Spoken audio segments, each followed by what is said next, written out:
प्रधानमंत्री मोदी ने पूर्वी और पश्चिमी दिल्ली में नए विश्वविद्यालय का शिलान्यास किया और इसके साथ साथ वीर सावरकर कैंपस की जो नींव है वो भी रखी।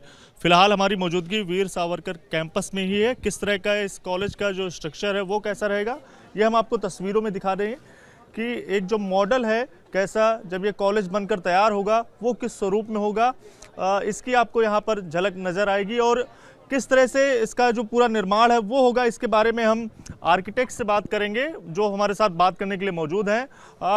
मैम ये बताइएगा, ये कॉलेज जो बन रहा है कैसा इसका स्वरूप रहेगा, किस हिसाब से इसे तैयार किया जाएगा? जैसा कि हमारा टारगेट है, ये हम आने वाले 2 साल में इसको कंप्लीट कर लेंगे। ये हमारी बेसमेंट भी है इसमें और 8 मंजिल हमारी ये बिल्डिंग है और इसके अंदर हमारे 80 और 120 कैपेसिटी के क्लासरूम्स हैं, कुछ 24 क्लासरूम्स हैं। इसका बाकी का जो फेज़ होगा वो फ़ेज़ 1 और फ़ेज़ 2 बाद में बनेगा, उसके ब्लॉक्स हो रहे हैं। इसके अलावा ये टोटल हमारा 14.78 एकड़ की पूरी हमारा ये कैंपस हम रोशनपुरा का हम इसको डेवलप करेंगे और इसमें बाकी फैसिलिटीज़ के हिसाब से हम सोलर पावर पे जा रहे हैं। हम ट्राई करेंगे कि हम नेट ज़ीरो बिल्डिंग हम डिज़ाइन करें ताकि हम वो भी अचीव करें। ग्रीन बिल्डिंग्स के सारे नॉर्म्स हम इसके अंदर इनकॉर्पोरेट करेंगे। जैसा कि आप देख सकते हैं हमने एक्सपोज ब्रिक वर्क लिया हुआ है और जितना भी फ्रंट फसाड वगैरह है उसमें हमने ग्लेजिंग वगैरह प्रोवाइड की है और बैरियर फ्री मूवमेंट रहेगा पूरे कैंपस में। और विद फिजिकली एबल्ड के लिए, डिफरेंशियली एबल्ड के लिए हमने रैम्प प्रोवाइड की है, उनके टॉयलेट्स प्रोवाइड किए हैं। स्वच्छ भारत टॉयलेट हमने प्रोवाइड किया है, हमारा एकदम फ्रंट पे आएगा। और बाकी हमने इस पूरे कैंपस के लिए एसटीपी भी प्रोवाइड किया है। उधर आप फ्रंट पे देखेंगे तो एक हमने वेस्ट प्रोसेसिंग यूनिट भी हमने की है कि यहाँ का जितना भी कूड़ा वगैरह होगा वो यहीं हमारा रिस्टोर होकर उसको हम ठीक करेंगे और उसको आगे प्रोसेस आउट करेंगे। स्पोर्ट्स ग्राउंड या फिर तमाम जो दूसरी फैसिलिटी दूसरे कॉलेज में होती है वो भी क्या इसमें बिल्कुल होंगी। जैसे कि आप देख रहे हैं कि ये फ़ेज़ 1 में बनेगा तो बाहर हमारा ओपन ग्रीन वाला एरिया मिल रहा है, अंदर एक इंटरनल कोर्टयार्ड भी है।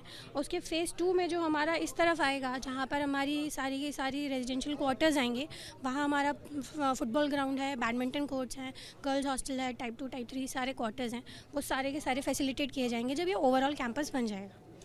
तो तमाम जो सुविधाएं हैं उनके साथ इस कैंपस का जो निर्माण है वो किया जाएगा। कैंपस का स्ट्रक्चर कैसा रहेगा इस कॉलेज का ये आप एक बार इन तस्वीरों में देख पाएंगे। इधर वाला जो एरिया है वो आपको यहाँ पर नज़र आ रहा होगा और इसी में जो स्पोर्ट्स से रिलेटेड तमाम जो खेल होते हैं उनके लिए जो है वो फुटबॉल ग्राउंड हो या फिर दूसरी खेल के लिए जो ग्राउंड है उनका निर्माण जो है वो कराया जाएगा और इसकी नींव प्रधानमंत्री मोदी ने रखी है। और इसके साथ साथ अगर कैंपस के बारे में बात करें तो 600 करोड़ रुपए इसके लिए आवंटित किए गए थे। और ये जो स्ट्रक्चर आप देख पाएंगे मेरे ठीक दाहिनी ओर, ये पूरा स्ट्रक्चर जो है ये क्या उसी वीर सावरकर कॉलेज का है और 2021 में डीयू के कार्यकारी परिषद ने इसको अनुमोदित किया था और वीर सावरकर कॉलेज के निर्माण के लिए 140 करोड़ रुपए की जो स्थायी लागत है वो तय की गई थी। और इसके साथ साथ अगर बात करें तो ये जो पूरा कैंपस है ये पश्चिमी परिसर वाला जो दिल्ली विश्वविद्यालय है उससे 5 मिनट की दूरी पर रोशनपुरा नजफगढ़ में ये जो यूआर हाईवे के एकदम नज़दीक में है। और अगर बात करें तो ये जो पूरा परिसर है ये 18,816 वर्ग मीटर में ये पूरा परिसर है वो बनेगा और इसके अंदर 24 क्लासरूम, 8 ट्यूटोरियल रूम, एक कैंटीन और 40 फैकल्टी रूम सहित डिपार्टमेंटल लाइब्रेरी और कॉन्फ्रेंस रूम भी होगा। किस तरह का पूरा जो स्ट्रक्चर है वो आप यहाँ पर देख पाएंगे। ये पूरा बनाया गया है रोशनपुरा नजफगढ़ का एकेडमिक ब्लॉक। इसका कैसा होगा, रियर साइड व्यू कैसा है, लेफ्ट साइड व्यू कैसा है, फ्रंट साइड व्यू कैसा है, राइट साइड व्यू कैसा है, किस तरह से पूरा जो यूनिवर्सिटी ऑफ दिल्ली का ये जो कॉलेज है रोशनपुरा कैंपस वो किस तरह से बनेगा, इसकी पूरी डिटेलिंग यहाँ पर आपको इन तस्वीरों में साफ तौर से नज़र आएगी। लेकिन जिस तरह से इस जो कॉलेज है उसका नाम वीर सावरकर रखा गया है उसको लेकर विपक्ष की ओर से तमाम जो सवाल हैं वो खड़े किए जा रहे हैं और इसका नाम जो है वो मनमोहन सिंह के नाम पर रखने की बात जो है वो भी की जा रही है। कुछ लोग भी हैं हमारे साथ बात करने के लिए, यहाँ पर उनसे हम बात भी कर लेंगे। आपका क्या नाम है, आप कहाँ के रहने वाले हैं? मनफूल सिंह है जी। अच्छा, ये बताइए जिस तरह से विपक्ष तमाम सारे जो सवाल है वो खड़े कर रहा है कि वीर सावरकर नहीं मनमोहन सिंह नाम रखा जाना चाहिए, उसको लेकर आपका क्या कहना है? नहीं, ऐसा तो कुछ नहीं है सर, कोई भी नाम तो कोई भी हो, ऐसा कुछ नहीं है। हाँ, वीर सावरकर भी कौन सा वो गलत नाम थोड़ी ना, वो भी सही है। अच्छा, इस इलाके में ये कॉलेज खुलना कितनी बड़ी बात है? बहुत बढ़िया है। क्या फायदा मिलेगा? क्या फ़ायदा, यहाँ के लोग यहाँ एडमिशन लेंगे, पढ़ेंगे, आगे बढ़ेंगे। कुछ और भी लोगों से बात करेंगे। क्या नाम है सर आपका और क्या बताना चाहेंगे आप? कैसा महसूस कर रहे हैं कॉलेज यहाँ पे इस इलाके में? बाबू सिंह नाम है मेरा। और यहाँ वीर सावरकर के नाम से जो कॉलेज बन रहा है उससे इस एरिया को, पूरे नजफगढ़ क्षेत्र को बहुत फ़ायदा मिलेगा। यहाँ के बच्चों को शिक्षा मिलेगी और वीर सावरकर बहुत बड़ी हस्ती थी, उनके नाम से ये बन रहा है, बहुत खुशी की बात है। कांग्रेस तो सवाल उठा रही कि वीर सावरकर का कहीं कोई योगदान नहीं था और मनमोहन सिंह के नाम पर रखा जाना चाहिए इसका। नहीं, मनमोहन सिंह को पहले क्यों नहीं उन्होंने दिया, पहले क्यों नहीं नाम दिया? तब तक तो वो प्रधानमंत्री थे ना। हाँ, तो प्रधानमंत्री थे तो वो खुद भी कर सकते थे ना, उनका अपना बनाओ, पहले क्यों नहीं बनाया? जी, क्या नाम है सर आपका और क्या जो विपक्ष तमाम जो सवाल खड़े कर रहा है कि कैंपस का नाम वीर सावरकर ना हो कि डॉक्टर मनमोहन सिंह के नाम पर रखा जाना चाहिए, उन्होंने एकेडमिक के क्षेत्र में काफी योगदान दिया है और वीर सावरकर का उतना योगदान नहीं है। सर ऐसा है, मैं एडवोकेट आर पी चौधरी। तो जो आज का जो मुद्दा है, ये राजनीतिक मुद्दे इनको छोड़ के ना, ये एक शिक्षण संस्थान बन रहा है। यहाँ से अनेकों छात्र निकलेंगे, BBA MBA इंजीनियरिंग डिग्रियां करके निकलेंगे और वो बच्चे आगे चल के कामयाब होंगे। नाम में क्या रखा है, वीर सावरकर का नाम रखना क्या गलत है? इसको राजनीतिक मुद्दा नहीं बनाना चाहिए, ये राजनीतिक मुद्दा है ही नहीं। यहाँ हमारे जैसे लोगों ने मेहनत करी है, कोर्ट तक गए हैं, 40 साल से ज़मीन थी, आज तक नहीं बन पाया। सरकार यही नहीं थी, ये इन्हीं की सरकारें थी। आज अगर बन गया तो इनको क्या इतराज़ हो रहा है? ये तो बिल्कुल गलत है। शिक्षा संस्थान के तौर पर किसी को कोई अड़चन नहीं डालनी, पार्टी का कोई मुद्दा ही नहीं है। इस इलाके के लिए कितनी बड़ी बात है इस कॉलेज का, इस यहाँ पर खुलना, और लोग यहाँ पर, जाहिर सी बात है कॉलेज खुल जाएगा तो बच्चे जो हैं वो यहाँ पर एडमिशन ले सकेंगे। कितनी बड़ी बात है इस इलाके की? देखिए ऐसा है, मैं सरस्वती का पुजारी हूँ और इससे बढ़ के कुछ नहीं है, उसी में सब कुछ समाया हुआ है। लक्ष्मी भी उसी में निवास करती है। तो जो बच्चा आज यहाँ नशे में गलियों में घूम रहा था, वो बच्चा शिक्षित होगा। जहाँ जहाँ शिक्षण संस्थान खुलेंगे इस देश में, आपका देश विकास करेगा।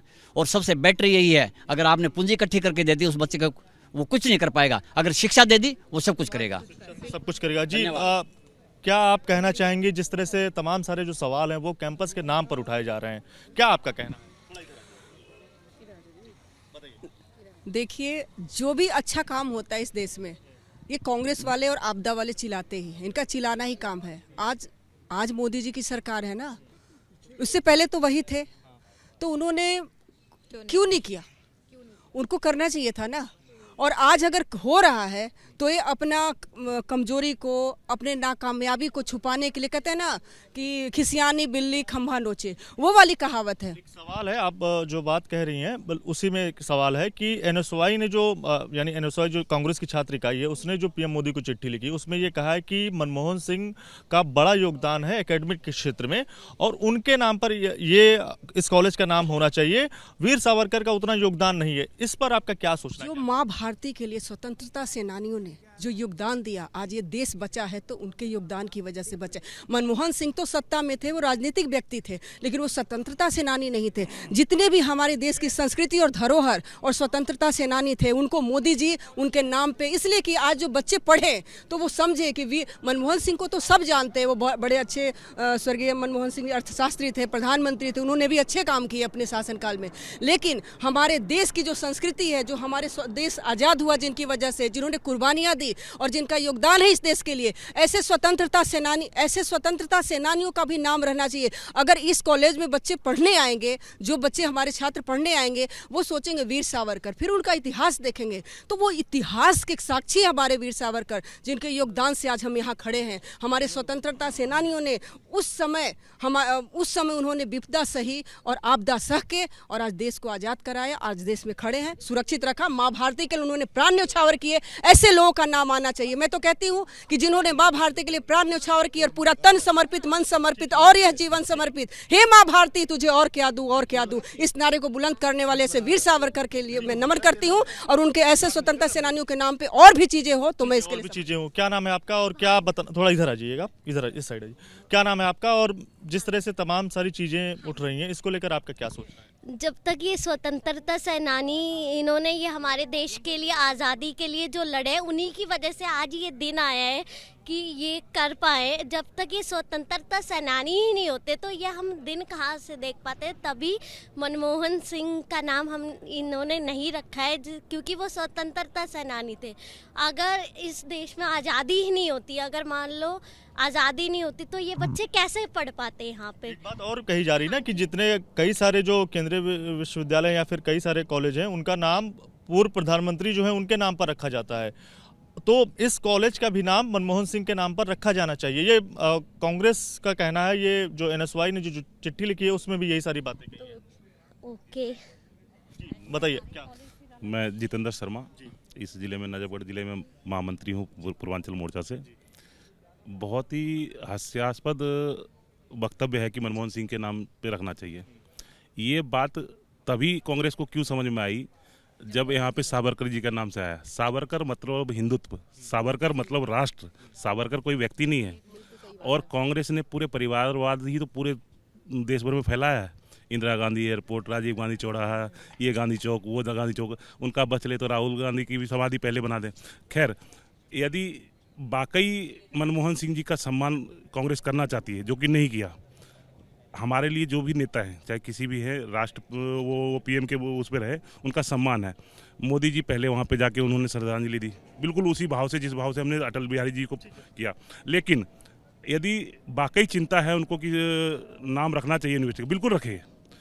कुछ ऐसे नाम जो आपने ऑलरेडी राजीव गांधी के रख रखे हैं उनको चेंज करके मनमोहन सिंह के एक नाम रख दीजिए। मनमोहन सिंह के नाम से उसको नहीं है। यहाँ सावरकर का विरोध नहीं, यहाँ हिंदुत्व का विरोध है। सावरकर मतलब राष्ट्र का विरोध है। जी, सावरकर मतलब राष्ट्र का विरोध है, ये कहना है लोगों का। और इसके साथ साथ कैंपस की जो तस्वीरें हैं वो हम आपको दिखा देते हैं कि किस तरह से जो कैंपस का निर्माण है वो होगा और कितना बड़ा कैंपस जो है वो होगा। इसके साथ साथ किस तरह से जो चीज़ें हैं वो हम यहाँ पर बनेंगी और जब कॉलेज ये बनकर तैयार होगा तो किस भव्य स्वरूप में यहाँ पर उसकी जो छवि है वो बनेगी।